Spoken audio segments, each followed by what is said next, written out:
Um, Good afternoon. I'm Paul Rogers. I'm sales manager of catering.com, and today I'm pleased to be catching up with Ed and Rory at Evolve. Um, Many thanks for catching up with us, Ed. If you'd just like to do a little introduction to yourself. Hi, I'm Ed Vokes. I'm Managing Director of Evolve Hospitality. Basically, since we've been going, started in 2012. Ah, nice. Lots of experience. Lots of experience in the room. Yeah. I mean, obviously, when this situation happened in March, Ed, what did you guys do at Evolve to kind of keep all of your staff, and what were the actions you took? Um, after we got over the initial shock and panic, we'd just come back down from climbing Kilimanjaro, five of us. So we didn't even know coronavirus had even hit the UK particularly. We were in total and utter blissful ignorance and then we came back and it was like, oh my God, like off the plane. And we were obviously worried about, crikey, first of all, the people in the business, whether we'd have a business, usual things that go through your head at this point of time. When you actually sit down there and analyse it rationally, especially since Rishi came to the party with the furlough scheme and the other government interventions that have been available to us, we've been able to be relatively pragmatic about the whole thing. What I would say is that a number of our suppliers have been fantastic in paying us, which has meant we've been able to, have money in the bank to, try and protect as many jobs within the business and engage with all of our employees all the way through the process, really pretty transparently about where we are, what we're doing, and supporting them and trying to help them, through this time. And I think that's the most important thing through all of this is the people, whether it's the people internally or whether it's the casual staff that work for us. I mean, we've also during this process furloughed over 1,000 temps. And so the process of administering that has been flipping crazy. But at the same time, our furlough claims are over £1 million to get all these guys paid. But at the same time, hopefully that will garner some loyalty when business returns. I'm guessing sort of maybe late August, early September. And how many people do you have full time working for Evolve that you furloughed? And if you furloughed everybody? So we've got 52 people internally, 47 of which, including myself and Angus, the chairman, are furloughed currently. Really, it's just the people who are dealing with the payroll, and then obviously Claire deals with the odd bookings that are coming in. And now it's that's effectively every single person in the business who's on furlough. Certainly everyone's on furlough until the end of July, and then once obviously Rishi publishes on the 12th of June, the process from from July onwards, and we will look at that and make our decisions again from there. Yeah, and with obviously you mentioned that you furloughed the temporary staff that kind of on your books. How was that process, and how did you go through that? Oh, crikey, I stayed as well clear from the process of doing that as I possibly could. I'm not going to lie. I think poor old Claire, Yamandi, Ian, my FD, Candice, Emma and Molly in payroll have had a flipping, I wouldn't say a nightmare, but it's like any process where you've never done it before, trying to make sure that it's done correctly, it's and it's administered as smoothly as it can possibly be. Like everything, it's a challenge, and it's the usual challenge of so and so has already paid off furlough. Well, that's great, but the volume of ours may not have been the volume of theirs. Who knows? But those have been the challenges, the communications with the temps, so they know what's going on through this whole process. And how have you kept communications going with the Evolve staff? Internally, we have a huddle which everyone's involved in within 11 o'clock on a Monday. We also have 2 senior management team meetings on a Monday and a Friday. We have the Evolve quiz on a Thursday, which is everyone takes it in turns to host it. We have a thing called Weekly Waffle, which is just gossip with them inside the business, what people are doing, how they're celebrating their birthdays, what they're doing during lockdown, new skills they're doing. Every week, Rory has a story, and someone has to do their autobiography of their time within the business.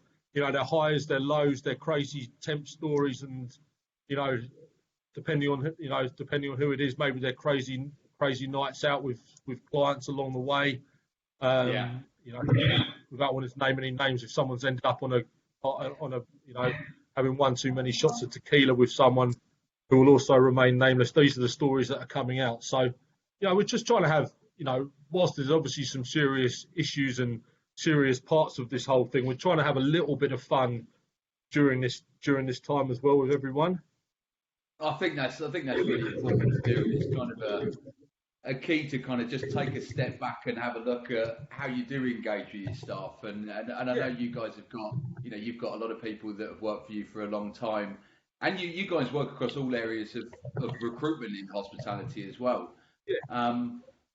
So kind of, how do you see yourselves coming out the other side, and what have you had any actions that have kind of started to come to fruition at the moment, or have you seen any green shoots appearing?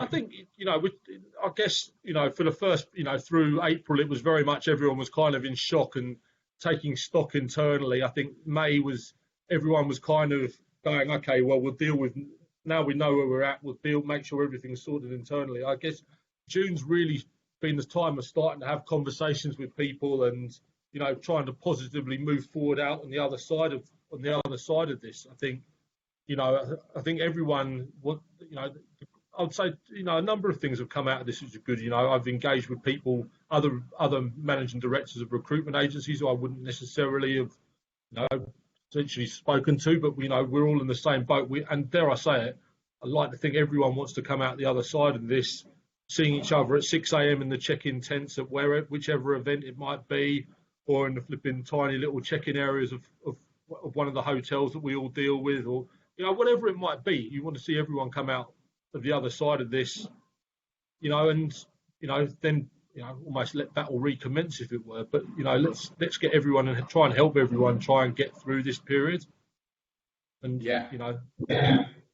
I think that's important. And I do think our clients have been amazing, helping us through this period as well, and engaging with us and talking to us. And I'm looking forward to working with them again. And dare I say it, getting those first few bookings coming through and starting to get the temps out working again and get them earning money, and the whole thing hopefully snowballs from there. Yeah, absolutely. And I mean, on the client basis, how have you been keeping in touch with clients? And what sort of actions have you taken to make sure you're kind of still on the client's radar? I'd be lying if I said I hadn't had a few games of golf with a few people already since the golf courses have reopened. Makes sense. Yeah, we've got, I would say that in a large number of cases, across the business, our clients are also our friends. So they're people who would normally, you would naturally keep in touch with anyway. And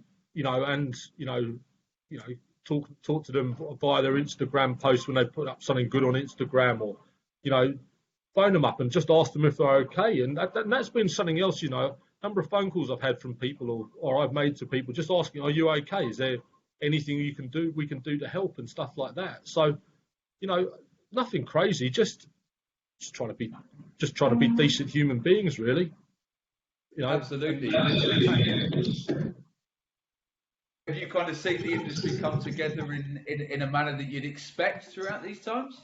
I've got to say, I've been really, really proud of the industry. I mean, I've been doing deliveries for one of my clients as part of the Cook 19 project. I've been doing NHS deliveries through this period. And considering hospitality's got its backs against the wall in this period, the way that it's come together in various initiatives, Rory's been doing stuff with Hospitality Action as another example, it's been flipping crazy. It's an industry that is, out of everything in this, along with sort of the travel and aviation market, been decimated by this flipping crisis. Yet at that time, there's people are still trying to feed key workers within the NHS. There are food donations happening all over the place, and it's flipping crazy. People are volunteering off their own bat just to help out, and that's the hospitality industry at its very best in a time when it had every right to be licking its own wounds. And that's something that I think, as an industry, we should be really proud of.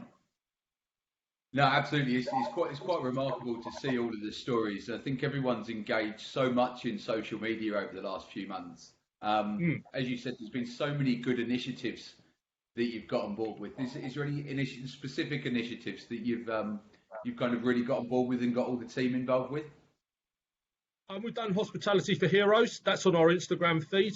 So we've got involved in all of those. A few of the guys have done recipe challenges for Hospitality for Heroes. As I say, I've been working alongside one of the clients, as I say, with the Cook 19 project, and just been delivering care packages to people who are isolating, and also doing food deliveries to Northwick Park Hospital. Via that, as I say, with hospitality action with yourselves, with the quiz that you guys have done. Obviously, Ace have done a quiz night, which also made a donation to Hospitality Action, and Rory's been doing his Hospitality Action Friends initiative. So yeah, with all of these sorts of stuff, obviously with the deliveries, people need cars. Not everyone in the business has cars to be able to go out there and do what they need to do. But I think, even if it means that you miss a call, or you miss a meeting, if it's out, people are very supportive of you missing something. If it's out doing something which is to try and help the industry, as it were. Yeah, absolutely. And obviously you've got so many of your staff kind of furloughed and working, well, not working, but just being at home. I know Hmm. you've obviously kept them engaged. What have you done on the mental well-being side of things? What support have you provided your staff? Um, well, so you have to cut this bit out because your Mandy and the people operations team really take care of that in every single sense. That's we've got Rory's just saying we've got Krista Cullen, who's an Olympic gold medalist, who's our external mentor. She's been in touch with everyone. I Oh, personally wow. speak to I personally have spoken to everyone, and Claire has spoken to everyone. Everyone's engaging in their teams. Sarah runs a weekly TED circles. We've got done discussion exercises. It's weird. When you speak about the mental well-being side, it's not anything that we do specifically. It's just the culture within the business. I would like to think is supportive of people. We don't have had we have. It's a weird question because I don't think we've had to do anything specifically because that culture is kind of ingrained anyway within the fabric of the business. That actually it's been more of a continuation of what we do anyway, rather than going, oh my God, we've got to do something new and fresh. Does that sort of make sense? Yeah, absolutely makes sense. It's really promising to hear. It's not, mental being is, it comes to the forefront at the moment, but it's something that is always something that companies need to consider. So having that ingrained in your business culture is phenomenal to hear. And looking forward to the rest of 2020. What's Evolve's plan for the rest of the summer and going into the certainly the Christmas months? Um, I guess I guess that's still open to interpretation in a massive way. I think, you know, please, I pray that there's a vaccine, or we can come down to a meter in social distancing, or we can get to a point where we can get rid of social distancing. Honestly, we're 10 weeks into this, and if you had told me 10 weeks ago that we'd be here, I'd have said you were probably crazy. We've got Yeah, till the end of October's another 17 weeks away. So honestly, who the hell knows where we're going to be in 17 weeks' time, absolutely. whatever it is. I actually, anyone who says they know or this is how it's going to be, they they can't. I don't even think Boris Johnson probably knows where we're going to be exactly in 17 weeks. He might have an idea, but so I think to speculate, I've gone from speculating 3 years ahead to probably, trying to speculate 2 or 3 months ahead now, and really not looking beyond that. I think the most important thing, no matter what, is to make sure that come March next year and Cheltenham 2021 is kind of going to be a marker in the sand of, making sure that we're there and, the team is in that check-in tent at Cheltenham doing their thing. And I think, getting to that point is going to be a process, and some of that's going to be probably quite a lot of fun. Some of that's going to be flipping bloody awful, and Mm. hopefully you can find that, by the time we get to the end of the year, you can find that middle ground, and, you're ready to go again. And, hopefully everyone's had a blooming good Christmas party by then, and you know, Twickenham's full in November, and I can go to the Arsenal again, and everything's kind of the rest of normality is back to normal. Yeah, yeah. That's what I like to think. But honestly, who knows? Who knows? Who knows? Yeah. Well, I mean, what's the one thing you've what is the one thing that you've missed throughout the last couple of months? What's the main thing that you've missed? Oh, look, I've missed. Dare I say it, I've missed the people in my business and actually spending time with them. Seriously, that's I've missed the live sport. Like that's from my point of view. Getting golf back has been the greatest thing in the world. Deadly seriously, and the weather being wonderful for it has been great.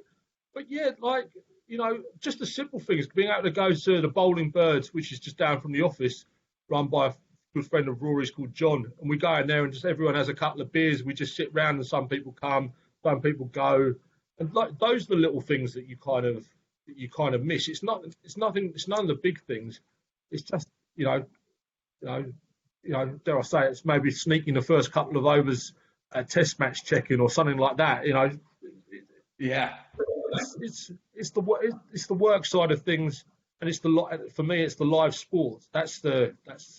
I'm sure I'm not alone in feeling like that.